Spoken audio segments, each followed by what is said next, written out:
Hello guys, good morning. मैयाहाय आं मोनसे माने दाख्लैहाय मोनसे भिडिअ आपल'ड खालामदोंमोन बिनि उनावहाय आरो मैया मोनसे आं भिडिअ आपल'ड खालामबावदों नङा होमबा गहपुरनि सासे बर' फरायसा माने बर' फरायसुलि हिन्जावसा गथ'खौ माने सासे माने एक्सटार्नेल एग्जामिनारआ थांनानै नकल मोनागारा नकल गैयागारा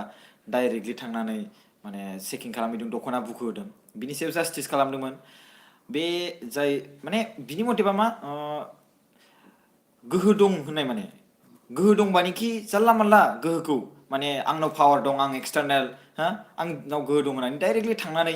जानला मानला माने दख'ना बुखोहोलाबायनाय मोनसे पावार दं नामा बेयाव रेसपेक्ट गैयै नङा होमबा सासे हौवासाफोरनि थाखाय हौवासा हिन्जावसाफोरनि थाखाय हौवासा हिन्जावसा नङा होमबा माने लेडिस टिचार थायो बेवहाय नङा होमबा लेडिस फोरोंगिरि माने हिन्जाव फोरोंगिरि नङा होमबा जुदि नों एक्सटार्नेल बा नोंसिनियाव जुदि एक्सटार्नेल हिन्जाव मानसि गैयाब्ला अब्ला सासे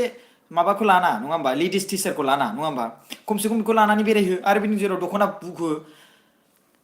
ओरैबायदि सासे बेफोरबायदि मानसिया बोरै फोरोंगिरि जाथावना नङा होमबा बोरै एक्सटार्नेल एग्जामिनार बोरै जाथावना जुदि फरायसा फरायसुलिखौ मोजां नोजोरै नायनो रोङा मा गियान होगोन नङा होमबा मा गियान होगोन आरो बेबो जोंनि बर' हारिनि गेजेराव मोनसे दागोसो नांदों नङा होमबा बेखौ मोनसे दागो खालामदों असनमान खालामदों आरो बेबो DY365 निउसावबो देखायबावलायदों बेखौबो मिथिबायना ओंखारबावदों नोंथांमोना नुदों जानांगौ नङा होमबा आरो फर्ससो खालामदों बे हिन्जावखौ नङा होननानै बुंबावदों नै सोर थिनदों थुलुंगा ब्रह्मआ नाय बेबायदि जाथाया गुबुन गुबुन जायगायावबो जादों जानांगौ बाट बिसोर मा सानना लायो माखासे हिन्जावसाफोरनि एकाउन्टजों आंनि भिडिअ कमेन्ट नुदों बेफोरो जाखायो जोंबो खालामजादों जोंखौबो खालामदों होननानै बेबायदि बाथ्रा बुंदों मिथिबायना बाट बुंनो थाङोब्ला बेफोरबायदि खालामदोंब्ला नोंसोरो रिपर्ट खालामनांगौ प्रिन्सिपालखौ थांनानै डाइरेक्टलि रिपर्ट खालामनांगौ बिदि खालामनो हाया रावबो मिथिबायना बिसोर माने सान्सआवनो डान्स खालामनो नागिरो मिथिबायना सान्सआवनो डान्स माने सान्सआवनो सान्स मारिनो नागिरो आरो मिथिबायना जे दा ओरैबायदि दख'ना बुखोनाय ओमफ्राय इन्जयमेन्ट खालामनो नागिरो खायसे फोरोंगिरिफ्रा मिथिबाय बे फोरोंगिरि जादों बिनि नङा बिनि मिनिङा बे नङा कि बे गासिबो बुंनाय आरो गासिबो बाथ्रा बुंनाया गासिबो सैथो आरो बियो नों माने बे बाथ्राखौ जायखौ बुंगोन नों बेखौ फालिनांगौ बा पालन खालामनांगौ बे बाथ्रा नङा रुल एन्ड रेगुलेसन हिसाबै थांनांगौ आरो बयबो मिथिबायना नोंसोरखौ माबा मोनसे जुदि बुंदोंबा नों जुदि गोरोन्थि बायदि मोनदों बेबायदि जाथावना नङा अब्ला डाइरेक्टलि प्रिन्सिपालनो रिपर्ट खालामनांगौ गासिबो ओमफ्राय स्कुलनि बा कलेजनि स्टुडेन्ट इउनियनखौ लानानै थांनांगौ मिथिबाय थांनांगौ ओमफ्राय बिनि उनाव एप्लिकेसन होनांगौ ओमफ्राय पुलिस एफआइआर होनांगौ बिनि सायाव मिथिबाय दा बे जाथाया जादों आं खोन्थानि बे जाथाया जादों लखिमपुर डिस्ट्रिक्टनि सिङाव थानाय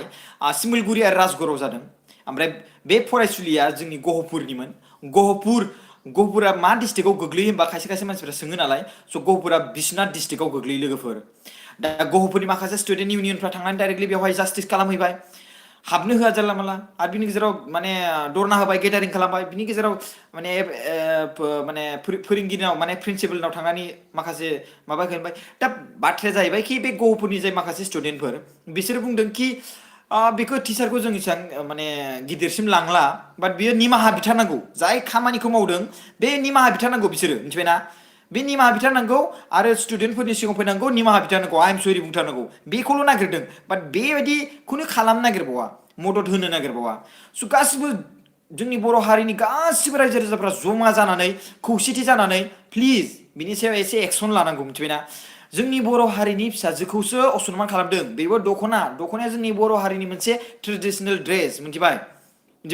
दख'ना बुखु होनाय माने आरो बिराद बोरैबा खोनाखायो मिथिबायना बिराद बोरैबा खोनाखायो माने ओरैबायदि रागा जोंनो ओंखारो मिथिबायना आंथ' बिराद माने दख'ना बुखो होनाय माने नोंसोर माबायदि मोनो नङा होमबा नोंसोर माबायदि मोनदों आंथ' बिराद रागा जोंनो ओंखारो मिथिबायना दाख्लैबावै आं भिडिअ बानायनो हायाखैमोन आरो लाइभ स्ट्रिमिंआव आंहा बिराद प्रब्लेममोन मानो होनबा नेटवर्कनि खोथा प्रब्लेममोन बाट आं दिनै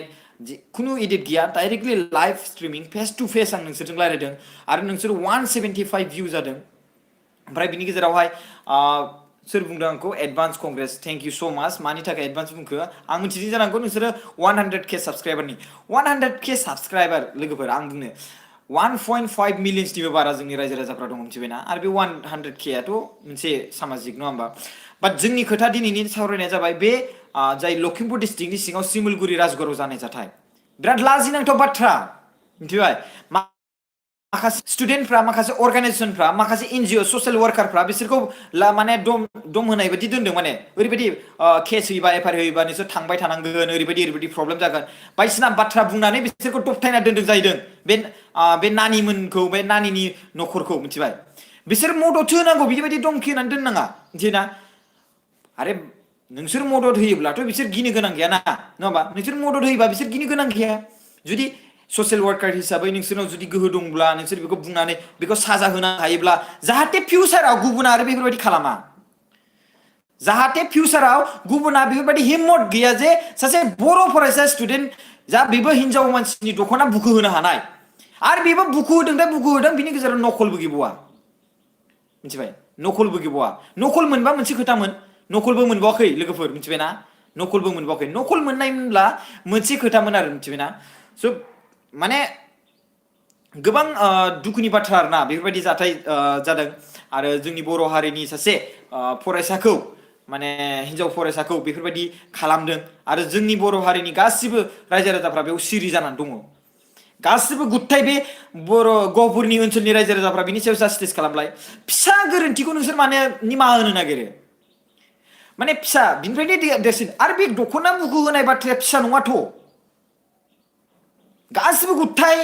अल बड' स्टुडेन्ट इउनियनावथ' बिनि सायाव एकदमबारे माने आरे भाई गोरोन्थिया जायो होननानै बुंनानै मा जानो गोबां जाबोगासिनो दं बेफोरबायदिनो मिथिबायना जोंनि बर' हारिनि स्टुडेन्ट फरायसाफोरखौल' मानो बिदि खालामनांगौ आरो बेयाव दख'ना बुखु होलायनाय जाय मानसिफोरा बेयाव सापर्ट गैया बिनि बिनानावफोरा बिदि दख'ना बुखु होजाबा माबायदि मोनगोन आं माखासे खोनादों बिसोरो ओरैबायदि बाथ्रा बुंहैदों माबा थांनानै आरो बिनि गेजेरावहाय ओरै दबथायदों ओरैबायदि माने जुदि पुलिस केस होयोबा एफआइआर होयोबा नोंसोर थांनांबाय थानांगोन जादों बाट बेयाव माथो प्रब्लेम बेयाव रां रुफाथ' थाङाना थांनानै इनफर्म हैनांगौ जोंखौ नालाय नोंगौ नोंजों सापर्ट दं बयबो हो नोंजों बयबो सापर्ट दङ आरो नोंजों बयबो सापर्ट दङब्ला नोंहा माखौथो गिनांगौ नोंजों बयबो सापर्टआनो दंखायो अब्ला नोंसोरो मानो गिनांगौ बेखौ साजा होथारनांगौ मिथिबायना आंनि मथेबाथ' डाइरेक्टलि बेखौ एक्सपेल खालामखानांगौ आरो जाहाथे फिउचाराव बर' मानसिनि फिसाजोखौ बा बर' मानसिनि फिसालाखौ बेफोरबायदि आखाइ होनायनि माने हिम्मत खुनु गैया आरो खेबसे पावार दंना मिथिबायना जों एफा गिदिर गिदिर आफाद दङ बिसोर खमसे खम बेयाव अबजार्भ खालाम थांनानै मानो बिदि जानांगौ बेखौ नायबिजिर दख'ना बुदों आरो बिनि सायाव बे कलेजाव एग्जामनि हाई सेकेन्डारि एग्जामनि माने केन्डिडेट एग्जाम मिथिबायना हाई सेकेन्डारिनि एग्जाम होदोंमोन आरो बे गथ'आ एग्जाम होबाय थानायावनो थांदों जाहैदों आरो बिनि गेजेराव डाइरेक्टलि बेखौ नकल थानाय बायदि दख'ना बुखुदों आरो बे रुमावहाय खुनु लेडिस टिचार गैयामोन नामा जे बै लेडिस टिचारखौ थोननो आरो जुदि हिनजाव मानसिखौ दख'ना बिदि नायनो आरो पावार दं आं मिथिगौ पावार दं होननानै जानला माला बाहायबा जानाय नङाना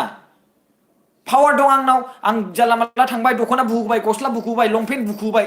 बिदिथ' गैयाना खुनु रुल आरो नों जुदि नकल आरो बेबो नकल मोननायबा मोनसे खोथामोन नकलबो मोनबावाखै मिथिबायना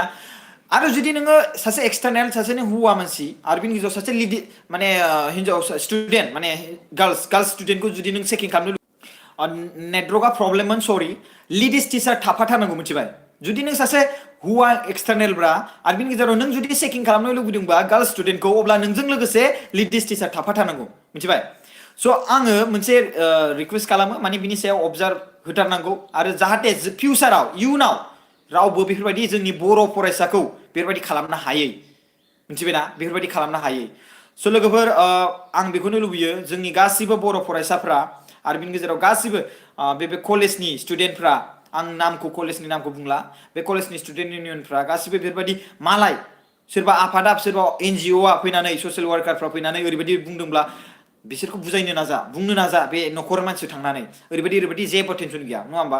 जुदि नों गोरोन्थियानो मावाखै अब्ला मानि बे आं सासे हिनजावसा स्टुडेन्ट आंखौ फैनानै डाइरेक्ट नकल गैया गारानो डाइरेक्टलि सासे माने हौवासाफोर माने एक्सटार्नेला फैनानै आंखौ डाइरेक्ट दख'ना बुखुदों बेजों लोगोसे लेडिस टिचार गैया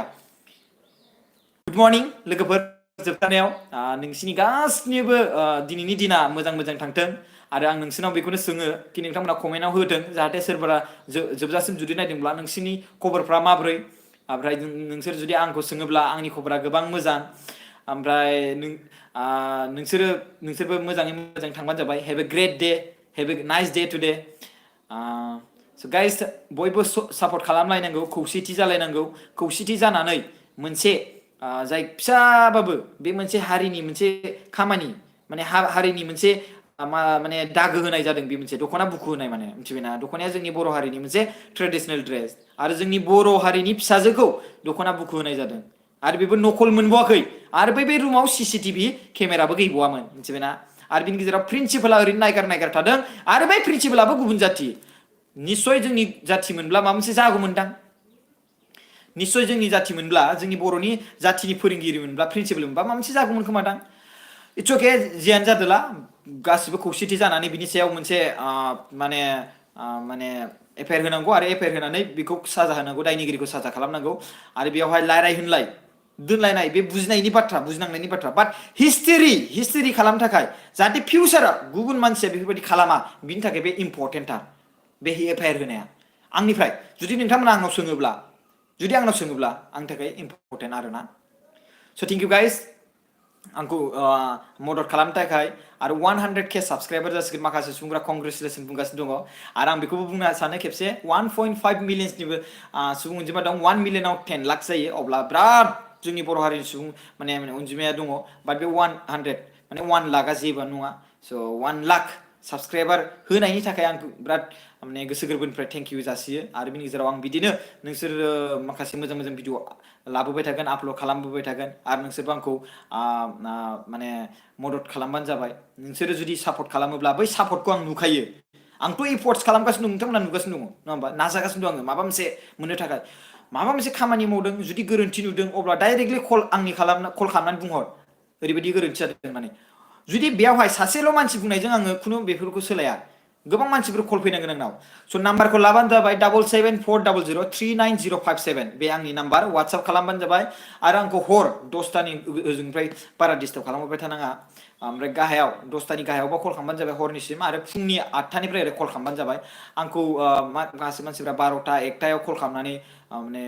डिस्टार्ब खालामहरनाय बायदि जायो रायज्लायहरनाय बाट आं बिसोरखौ बुङो दिनाव कल खालाम अननानै प्लिज होमबाना आंबो कम्फर्टेबल जायो रायज्लायनो थाखाय हरावबाथाय आं उन्दुयो आरो उन्दुनायाथ' खुनु लिमिट गैया नालाय मालाबा 8टायावनो उन्दुयो मालाबा 9टायावनो उन्दुयो अब्लाबो बिनि थाखायनो आं मोनसे बाथ्रा बुंना दोनबाय कि 10टानि गाहायाव कल खालाम आरो 10टानि गोजौबाथाय कल खालामनांला स' thank you guys bye bye have a nice day thank you so much लाभ इउ गाइस लाभ इउ